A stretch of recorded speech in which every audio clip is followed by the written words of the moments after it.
బ్రెడ్తో ఇలా స్నాక్ ఎప్పుడైనా చేశారా? బ్రెడ్ ముక్కలతో పాటు ఉల్లిపాయ పచ్చిమిర్చి వేసి మిక్సీ పట్టి ఇలా ఫ్రై చేస్తే బయట క్రిస్పీగా లోపల సాఫ్ట్గా చాలా రుచిగా ఉంటుంది.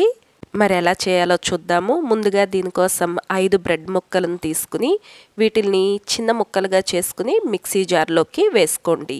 ఒక ఉల్లిపాయను కాస్త పెద్ద ముక్కలుగా చేసుకుని ఈ ఉల్లిపాయ ముక్కలు దీంతో పాటు మీరు తినే కారంను బట్టి 1 లేదా 2 పచ్చిమిర్చి, కొద్దిగా పుదీనా, ఓ గుప్పెడు కొత్తిమీర వేసుకుని నీళ్ళేమీ వేయకుండా మూత పెట్టి మెత్తగా మిక్సీ పట్టుకుని తీసుకోవాలి. మీరు కావాలంటే బ్రెడ్ను విడిగా మిగిలినవన్నీ విడిగా 2 సార్లుగా మిక్సీ పట్టి తీసుకోవచ్చు.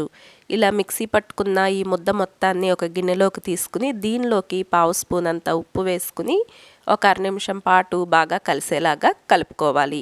నీళ్ళేమీ వేయకుండానే ఉల్లిపాయ పచ్చిమిర్చి కొత్తిమీర నుండి వచ్చిన చెమ్మతోనే మనకు ఇలా ముద్దలా వచ్చేస్తుంది.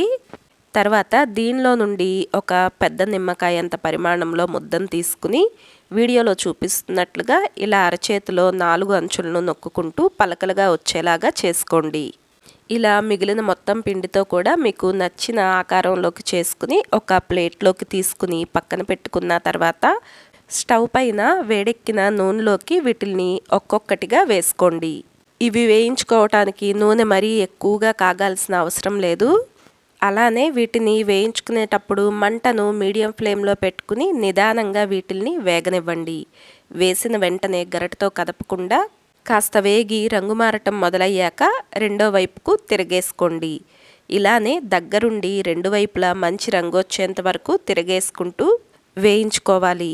ఇవి మనకు చాలా త్వరగా వేగిపోతాయండి. ఇలా నిదానంగా వేయించుకోవటం వలన లోపల వరకు బాగా వేగి పచ్చిగా లేకుండా ఉంటుంది.